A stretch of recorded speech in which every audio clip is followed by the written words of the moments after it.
House of dynamite में क्या हो रहा है? खबर बहुत खतरनाक है और डोनाल्ड ट्रंप ने इस मौके पर अगर नेतन्याहू को अकेला छोड़ दिया तो समझ लीजिए ईरान के मिसाइल हमले से इजराइल पूरी तरह भस्म हो जाएगा। अमेरिका में एक रिपोर्ट ने पेंटागन और इजराइल सेना के मुख्यालय को हाउस ऑफ डायनामाइट बना दिया है और अब हालात बहुत ज़्यादा गंभीर बन चुके हैं। ईरान के खिलाफ अमेरिका और इजराइल का युद्ध अगले 24 घंटे में किसी तरफ से भी पलट सकता है, क्योंकि अमेरिका की तरफ से ऐसा अलर्ट आया है कि नेतन्याहू के पैरों तले जमीन ही खिसक गई। खुर्रम शहर 4 जैसी क्लस्टर बम वाली मिसाइलों ने और बड़ा चैलेंज पेश किया है।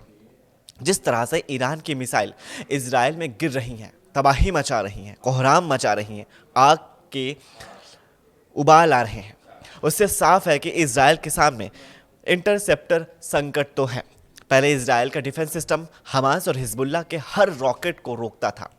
अब उसके सामने ईरान की बैलिस्टिक मिसाइल हैं और इन्हें रोकते रोकते नेतन्याहू का डिफेंस सिस्टम पूरा थक चुका है, टूट चुका है।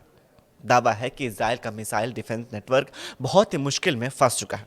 सवाल है कि जब तेल अवीव और हाइफा के अलावा इजराइल के बड़े बड़े शहरों पर ईरान की मिसाइल गिर रही हैं, तो अब आगे क्या होगा? ट्रंप कैसे इजराइल को बचाएंगे? अब इजराइल को बचाने की पूरी जिम्मेदारी अमेरिका की है और इसीलिए दक्षिण कोरिया से थर्ड सिस्टम मंगाया गया है। जाहिर है कि अब युद्ध का फैसला इस मुद्दे पर होगा कि कौन आखिरी वक्त तक दूसरे पर वार कर पाएगा।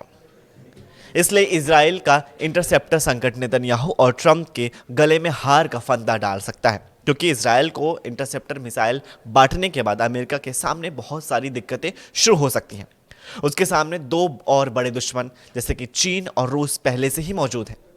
स्टेट ऑफ हॉर्मोज में लगातार बिगड़ते हालात के बीच अमेरिकी राष्ट्रपति डोनाल्ड ट्रंप खुद को ऐसा मोड़ पर पाते हैं जहां ना नाटो उनके साथ खड़ा दिख रहा है, ना ही चीन किसी भी तरह से सक्रिय भूमिका में निभाने को तैयार है।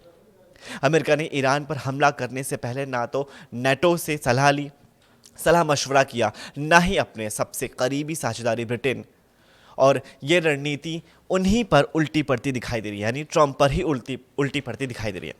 वेनेजुएला में तेज सफलता में वॉशिंगटन को विश्वास दिला दिया है कि ईरान भी अमेरिका इजराइल के साथ कुछ ही दिनों में अपनी शर्तों को मनवा लेगा। सोचा गया कि ईरान जल्द ही झुक जाएगा, और चीन रूस को भी अमेरिकी शक्ति का संकेत मिल सकता है। लेकिन ईरान ने अमेरिका रणनीति के सभी अनुमान ध्वस्त कर दिए। उसने स्ट्रेट ऑफ हॉर्मोज को लगभग अवरुद्ध कर दिया, जिससे वैश्विक ऊर्जा सुरक्षा पर संकट मंडाने लगा। दुनिया का 20% तेल इस मार्ग से गुजरता है और बंदी की आशंका ने कीमतों को 102 से यानी $106 प्रति बैरल तक पहुंचा दिया है। विशेषज्ञ चेतावनी दे रहे हैं कि ये हालात न सुधरे तो $200 प्रति बैरल तक पहुंच सकता है तेल। इसका नतीजा ये हुआ कि अब ट्रंप को स्ट्रेट ऑफ हॉर्मोज के लिए अंतर्राष्ट्रीय समर्थन चाहिए। ऐसे में ट्रंप अब कई देशों से सपोर्ट की उम्मीद कर रहे हैं, जिसकी उन्हें युद्ध से पहले परवाह नहीं की। युद्ध से पहले ट्रंप ने किसी सहयोगी को भरोसा नहीं लिया, लेकिन जैसे ही ईरान ने हॉर्मोज को झटका दिया, ट्रंप ने एक एक देश को पुकारना शुरू कर दिया, आवाज देना शुरू कर दिया। फ्रांस, जापान, दक्षिण कोरिया, ब्रिटेन और हैरानी की बात तो है चीन भी, वही चीन जिसे घेरने के लिए ट्रंप प्रशासन ने टैरिफ लगाए थे, सप्लाई चेन पुनर्गठन की कोशिश की और वेनेजुएला, पनामा, ग्रीनलैंड जैसे क्षेत्रों में बीजिंग के प्रभाव को चुनौती दी थी।